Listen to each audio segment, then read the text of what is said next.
이야기를 자주 했습니다. 저는 어렸을 때 교회와 가까이 살지는 않았습니다. 지금 생각해 보면은 한 3, 4km 정도 떨어져 있는 곳에 살았습니다. 물론 지금은 차로 다니기 때문에 그 거리가 얼마 되지는 않지만 그때는 걸어서 교회에 다녔기 때문에 꽤 멀다는 생각을 했습니다. 교회만 먼 것이 아니었고 초등학교도 걸어서 꽤 멀리 갔던 것 같습니다. 한 20분, 30분은 걸어간 것 같습니다. 중고등학교는 더 멀었습니다. 초등학교 때는 걸어서 다녔고 중고등학교 때는 자전거로 학교에 다녔습니다. 자전거는 그때 유일한 장난감이었고 교통수단이었습니다.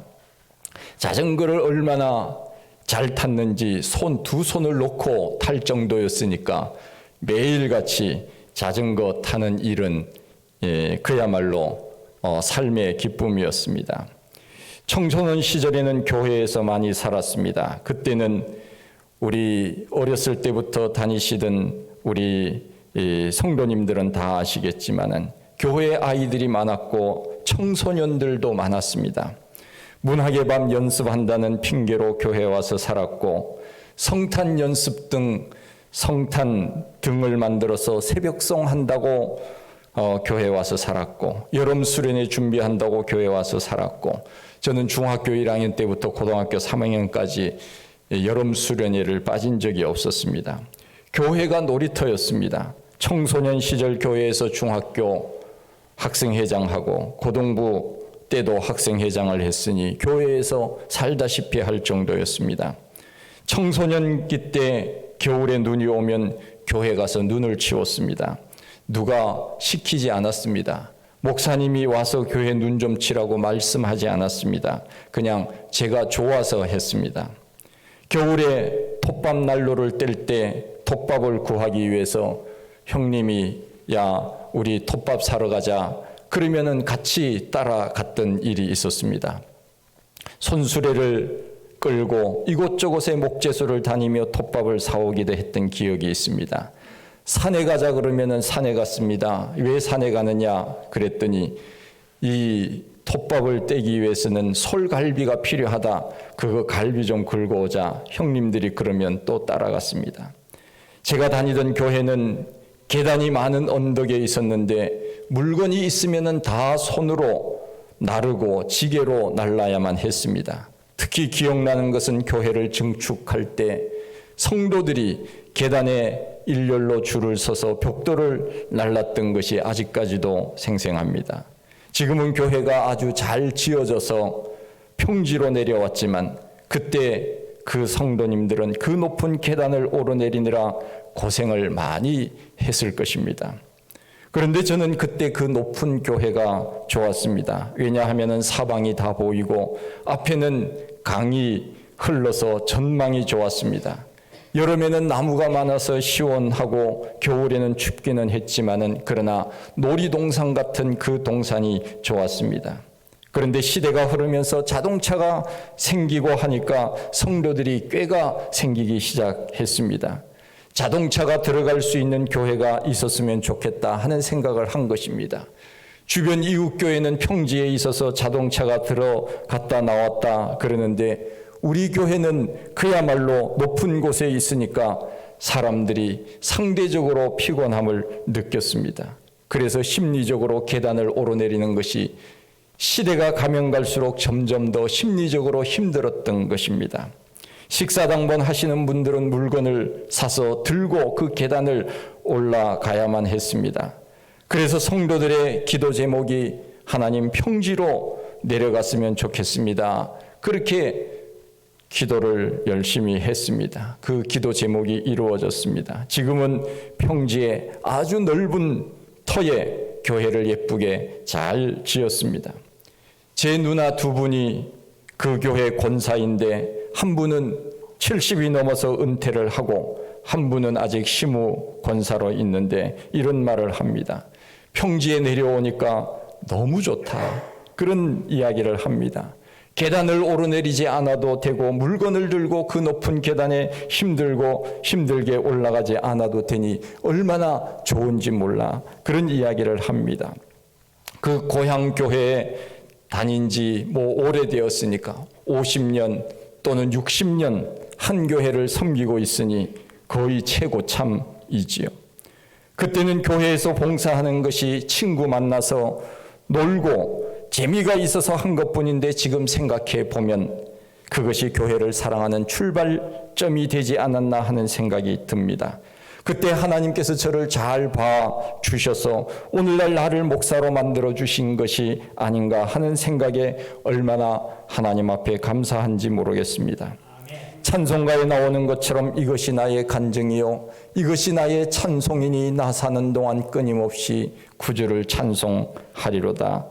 사람들이 간증이 무엇이냐고 물으면 저는 특별히 큰 병에 걸려서 고침을 받아 내가 예수를 믿었다든가 혹은 내가 어떤 큰 잘못된 계기가 되어서 하나님이 은혜를 주셔서 목사가 되었다든가 하는 간증은 없지만 그러나 저는 평범하게 그야말로 교회에 발을 듣기 시작하고 난 다음부터는 주일 한 번 빼먹지 않고 수요 예배 한 번 빼먹지 않고 오직 하나님 앞에 나와서 예배드리고 봉사하고 하는 것이 저의 삶의 전부였습니다. 이것이 저의 간증이라고 말할 수 있습니다. 많은 교회들이 역사와 전통을 자랑합니다. 특히 미국이나 유럽 교회를 보면은 100년이 되었고 200년이 되었다고 말합니다. 그러나 그것도 자랑거리이지만 그보다 더 중요한 것은 내가 지금 주님을 사랑하고 교회를 사랑한다고 하는 살아있는 간증과 고백이 있느냐 하는 것입니다. 여러분, 우리는 자랑거리가 없다 하더라도 그러나 내가 주님을 위하여 이렇게 살았노라고 감히 말할 수 있는 것이 있다면 그것이 제일 좋은 간증이 아니겠습니까? 누구 앞에서라도 나는 이렇게 믿음 생활을 했다고 교회를 위하여 봉사했다고 그렇게 말한다면 그것이 좋은 간증이 아니겠습니까? 사도 바울을 보십시오. 그가 무엇을 자랑하며 무엇을 간증하고 있습니까? 그는 유대인으로 태어났습니다. 그는 바리새인 중에 바리새인이었습니다. 율법에 대해서는 최고의 것을 안다는 자부심을 가지고 있었습니다. 그런데 예수님께서 그를 다메섹으로 가는 중에 그를 사도로 부르지 않았습니까? 유대인으로 태어났지만 그는 이방인을 위하여 복음의 삶을 살았습니다. 내가 복음을 전하게 된 것은 하나님의 말씀을 이루기 위함이라고 말씀하고 있습니다. 심지어는 그리스도의 남은 고난을 내 육체에 채우노라고 그는 그렇게 고백을 합니다. 주님께서 당하신 그 십자가의 고난을 나도 당하겠노라 그러면서 이방인을 위하여 복음의 사역을 감당했던 사람이 바울입니다. 바울의 간증은 바로 그것입니다. 옥에 갇히면서도 그는 복음을 전했습니다. 매를 맞으면서 죽은 줄 알고 사람들이 성 밖에다 내버리기도 했습니다. 그는 내 몸에 예수 그리스도의 흔적을 가지고 있다고 하면서 더 이상 나를 괴롭히지 말라고 말했습니다. 예수의 그 피 묻은 흔적, 몸의 흔적, 아마 바울의 옷을 벗겨 놓으면은 그는 등 뒤에 채찍으로 맞은 흔적들과 매를 맞아 다친 그런 흔적들이 고스란히 남아 있으리라 생각이 되어집니다. 돌에 맞았던 흔적, 채찍으로 맞았던 흔적, 예수님에 비하면은 아무것도 아닐 수 있지만은 그러나 그는 예수님 때문에 고난을 당하면서 오히려 내가 때를 얻든지 못 얻든지 항상 주의 복음을 전하라고 하는 말씀을 마음에 담아서 그 말씀대로 실천했고 그 말씀을 또한 믿음의 아들 디모데에게 그렇게 권면했던 것을 봅니다. 이것이 바로 바울의 간증이었고 그의 신앙의 고백이었습니다. 요즘은 과거에 비하여 얼마나 편하게 예수를 믿는지 모릅니다. 여러분, 우리가 솔직히 말씀드리면 편하게 예수 믿는 거 사실이죠? 예, 인정할 거는 하십시다. 우리가 정말 얼마나 편안하게 예수를 믿는지 모릅니다. 과거에는 겨울이 되면은 누군가가, 성도님들 중에 누군가가 일찍 와서 한두 시간 전에 와서 난로불을 피워야만 예배를 드려야 하는 것입니다. 그것이 톱밥 난로든지 장작 난로든지 연탄 불이든지 누군가가 예배당에 일찍 와서 그 추운 겨울에 그 불을 피워야만 성도들이 따뜻하게 예배를 드릴 수가 있었습니다. 그런데 지금은 어떻습니까? 버튼 하나만 누르면 거기서 더운 바람이 나옵니다. 버튼 하나만 누르면 찬바람이 나옵니다. 여름에는 시원하게, 겨울에는 따뜻하게, 누가 이렇게 힘들게 불을 피우지 않아도 되는 그러한 가운데 우리가 지금 예배당에서 예배를 드리지 않습니까? 얼마나 편안한 가운데 드리는지 모릅니다. 우리가 하나님의 은혜로 이렇게 편하게 예수를 믿으면 우리는 그 은혜에 감사할 줄 알고 더 믿음으로 우리가 하나님 앞에 서야 되지 않겠습니까? 그럴수록 우리는 예배 생활, 기도 생활, 11조 생활, 봉사 생활 더욱더 열심히 해야 됩니다. 이렇게 하나님의 은혜 가운데 편안하게 믿음 생활할 수 있으니 그것이 감사한 일이 아니겠습니까? 우리는 어찌 보면은 편안한 가운데 신앙생활을 하면 간증이 나올 수가 없습니다. 편하면 우리 속에 무슨 간증이 나오겠습니까? 사람들이 군대 이야기를 많이 합니다. 남자들 특별히 군대 이야기 하지 않습니까?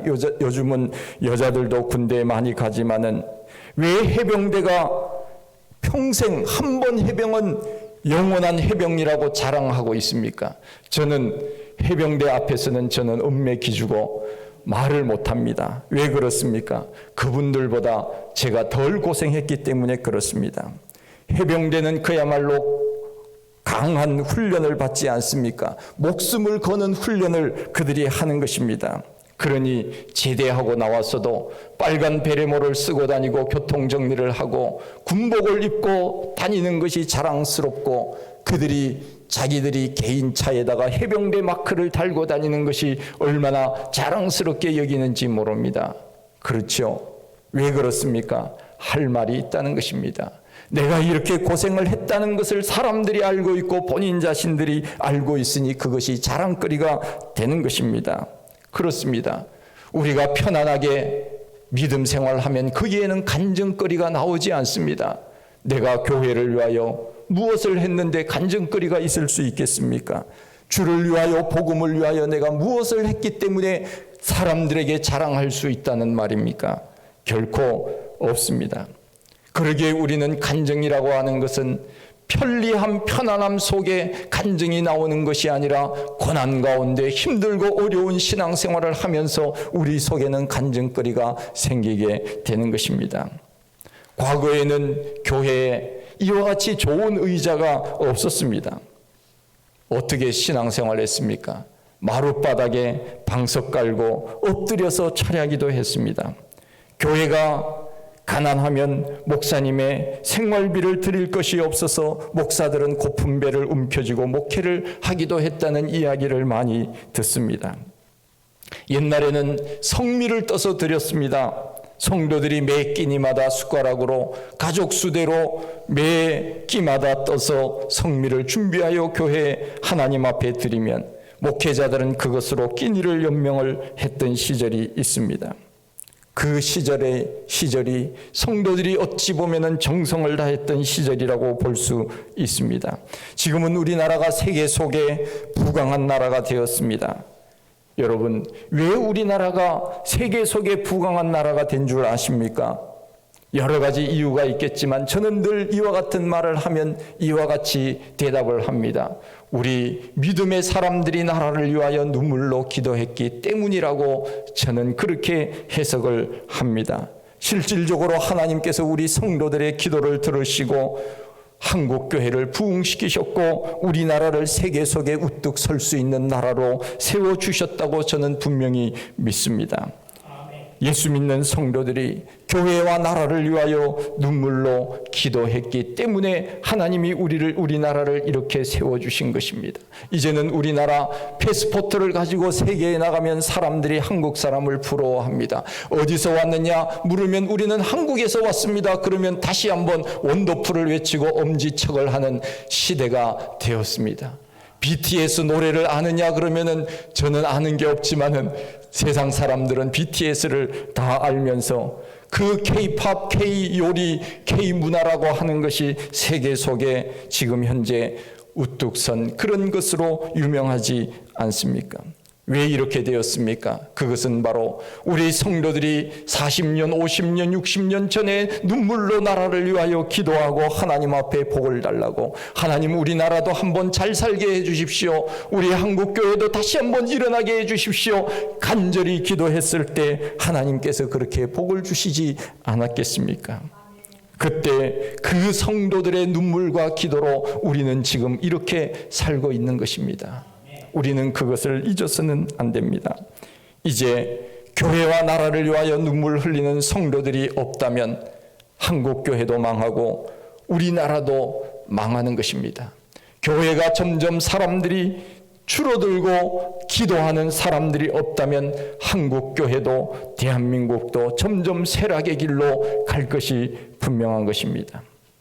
옛날에는 워낙 가난하고 시대적으로 살기 어려웠기 때문에 그들이 불렀던 찬송 중에 재림 찬송을 많이 불렀습니다.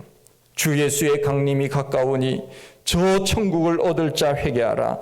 하나님의 나팔 소리 천지진동할 때 예수 영광 중에 구름 타시고, 그런 찬송을 많이 불렀습니다.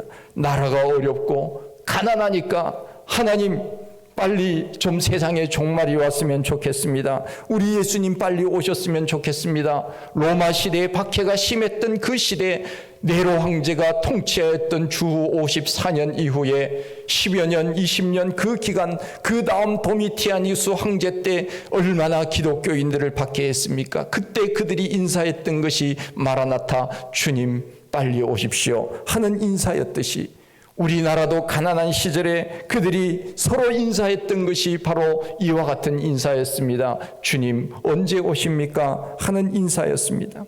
사랑의 원자탄이라고 불리는 손양원 목사님은 나라가 어려울 때 주님 빨리 주님이 오시면 더 좋을 것 같습니다 그러면서 그가 시를 쓰지 않았습니까? 그 시가 바로 우리가 부르는 그 주님 고대가라고 하는 시입니다. 먼 하늘 이상한 구름만 떠도 내 주님 오시기를 고대합니다. 가실 때 다시 오마 하신 예수님, 오 주님 언제나 오시렵니까? 하는 그러한 찬송시였습니다. 이러면서 간절한 마음으로 예수님의 재림을 기다렸는데, 여러분 예수님의 재림 빨리 오면 좋을까요? 늦게 오면 좋을까요? 요즘 성도님들은 잘 기다리지 않을 것 같습니다. 왜요? 이렇게 편안한 세상에 우리가 살고 있고 편리한 가운데 사는데 주님 좀 천천히 오십시오. 아마 그렇게 기도하지는 않는지 모르겠습니다. 요즘은 집안에 수도가 다 있습니다. 수도 꼭지만 틀면은 물이 콸콸 나옵니다. 얼마나 좋은 시대입니까? 그야말로 우리가 40년, 50년 전을 한번 생각을 해 보십시오. 어떻게 화장실이 집안에 있다는 것을 상상이나 했겠습니까? 제가 초등학교 3학년 때에 우리 집에 전기가 들어왔습니다. 그 전에는 호야라고 하는 것을 켰습니다. 수도가 없어서 우물물을 길러서 먹었습니다. 지금도 여전히 우리나라에 가난한 사람들이 많이 있지만, 그러나 편리함으로 생각을 한다면 우리나라는 지금 세계에서 그 편리함이 제일입니다. 1등이라고 생각을 하면 됩니다. 인터넷 속도도 세계에서 제일입니다. 사람들이 교회 나오지 않는 이유는 집에 다 있으니까 교회 와서 이제는 얻을 것이 없는 것입니다. 옛날에는 교회에 나와야 선생님의 동화를 들었습니다. 무엇인가 이 환등기 이런 것들도 구경할 수 있었습니다. 그때는 노는 것 이런 것들이 자연밖에 없었기 때문에 교회 안에 신기한 것이 있으면 그것을 구경하러 오기도 했습니다. 그런데 지금은 재미있는 것들이 집에 다 있습니다. 학교에 다 있습니다. 그리고 스마트폰 안에 다 있습니다. 그러니 교회에 와서 얻을 것이 없는 것입니다. 우리가 하나님 앞에 받은 그 놀라운 은혜 얼마나 큽니까? 그럼에도 불구하고 이제는 교회에 나올 이유가 없기 때문에 사람들이 하나님을 찾지 않고 자기 마음대로 살고 있지는 않는지 모르겠습니다. 여러분 병원에 한번 가보십시오. 병원에 사람들이 많습니까? 적습니까? 저는 가끔씩 병원에 가보는데, 제가 정기적으로 2달에 한 번씩 제가 병원에 이제 그 체크를 하러 약을 받으러 가는 일이 있습니다. 갈 때마다 사람들이 얼마나 많은지 모릅니다. 동네 병원에 그렇습니다. 히브리서 10장 24절에 보면 서로 돌아보아 사랑과 선행을 격려하며 모이기를 힘쓰는 어떤 사람들의, 모이기를 패하는 어떤 사람들의 습관과 같이 하지 말고 오직 권하여 그날이 가까움을 볼수록 더욱더 그리하자. 그날이 가까울수록, 우리 주님 오시는 그날이 가까울수록 우리는 더 교회에 더 모여야 됨에도 불구하고 사람들은 교회는 안 오는데 병원에는 얼마나 많이 가는지 모릅니다. 교회에 안 오는데 병원에는 자주 간다. 이거 무슨 상관관계가 있는 것은 아니겠습니까? 제가 내과를 정기적으로 다니는데 2주 전에는 제가 이비인후과에 갔었습니다. 어느 날 갑자기 제 혓바닥 끝에 좁쌀만한 무슨 사마귀 같은 것이 났습니다. 이 입안에는 뭐 났다가 없어지고 그런 일들이 많이 일어나지 않습니까? 그런데 얼마 지나면 없어지겠지 하고 기다렸는데 이 바로 혓바닥 끝에 하얀 어떤 것이 계속적으로 어느 날 갑자기 눈에 딱 띄더니 그것이 없어지지 않는 것입니다. 한 달이 지나도 없어지지 않고 2달, 3달이 지나도 없어지지 않고 6개월이 지났는데도 없어지지 않았습니다. 그래서 미루다가 내과 선생님한테 이거 왜 그렇습니까? 그랬더니 벌써 그 전에 6개월 전에 다른 이비인후과에 한번 가보시죠. 그런데 제가 미련을 쓰고 안 갔었거든요. 가는 것이, 병원에 가는 것이 귀찮으니까 없어지겠지 하고 안 갔는데, 그러다가 이제 신경이 쓰여서 이비인후과에 갔더니 사람들이 얼마나 많은지 40분을 기다렸습니다. 그리고 마취하고 그것을 떼어냈습니다. 조직 검사를 한다고 일주일 후에 갔더니 아무 이상이 없고 그냥 사마귀 종류라고 걱정 안 하셔도 된다고 했습니다. 그래서 왜 이런 것이 나느냐 했더니 그냥 우리 몸에는 아무 곳에나 났다가 없어졌다가 그러니 걱정하지 말라고 의사 선생님이 그렇게 이야기를 하시더라고요. 세월이 가니까 없는 것도 생기고 아픈 데도 생기고 그런가 봅니다. 우리가 편리해질수록 더 주님 앞에 우리가 나와야 됩니다. 주님 앞에는 안 나오는데 병원에는 우리가 늘 그렇게 간다면은 우리가 그 이상으로 주님 앞에 나와야 되지 않겠습니까? 평안할 때 주님을 더 잘 섬겨야 됩니다. 그래야 간증이 나올 수 있습니다. 교회는 그냥 되는 것이 아닙니다. 목회자의 기도와 말씀, 성도들의 기도와 헌신으로 교회는 교회가 되는 것입니다. 이번 주 우리 교회 가까이 있는 동탄 자연엔 이 편한 세상 레이크파크 아파트, 무슨 아파트 이름이 이렇게 길어요? 그 청약을 했는데 그 유수에 보니까 무려 14만 5천 명이 청약을 했다고 합니다. 14만 4천 명이 아니고 14만 5천 명. 예. 지방 한 도시보다 큰 그 인구가 여기에 청약을 한 것입니다. 우리 교회와 아주 가까운 곳에 사람들이 5년 이상 살고 싶다고 신청을 한 것입니다. 우리 교회가 있는 이 주변이 좋은 동네인 것은 틀림이 없는 것 같습니다. 저도 집이 없으니까 한번 넣어볼까 했는데 고민하다가 결국은 넣지 않았습니다. 왜냐하면은 이거 넣었다가 매달마다 기한 내 이거 되지 않으면은 제가 넣지 않으면 감당이 될 것 같지 않아서, 물론 확률도 적지만은 제가 이제 넣지 않았는데, 어찌되었든 간에 우리가 살고 있는 이 환경, 주변의 환경이 얼마나 참 살기 좋은 환경인지 모릅니다. 우리나라의 어떤 주거시설은 어찌 보면 세계 제일이라고 볼 수 있습니다. 우리가 환경이 좋아질수록 우리는 우리의 신앙생활도 더 업그레이드 되어야 됩니다. 바울은 주를 위하여 살았습니다.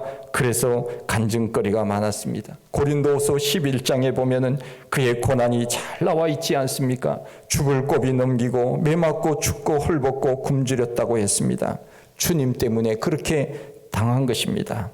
우리도 바울과 같은 그런 간증을까지는 되지 못하더라도 그래도 누가 물으면 그래 나 교회 다닐 때 이 정도는 했어, 그렇게 한번 말할 수 있어야 되지 않겠습니까? 그렇게 말할 수 있는 간증거리가 없다면 지금부터 하시면 됩니다. 할렐루야.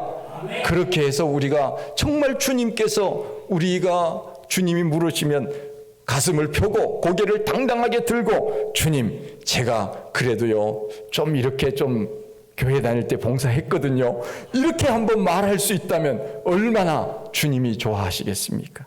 그런 간증거리를 만들며 살아갈 수 있는, 그래서 칭찬받는 우리 모두가 다 되시기를 원합니다. 하나님 아버지 크신 은혜와 사랑을 감사합니다. 하나님, 우리는 하나님으로부터 구원을 받아 이렇게 천국 백성으로 이 땅을 살고 있습니다. 우리가 이 땅에서도 천국의 그 놀라운 은혜를 경험하고 살지만 죽어서 영원한 기쁨 그 속에서 우리가 살고 있음을 저희들이 압니다. 오늘 이 땅을 살면서 주를 위하여, 주님의 몸된 교회를 위하여 우리가 어떻게 신앙생활을 해야 되는지 다시 한번 생각하게 하시고 그 믿음으로 우리 주님을 기쁘시게 하며 사는 저희들로 삼아 주시옵소서. 예수님 이름으로 기도하옵나이다. 아멘. 208장입니다.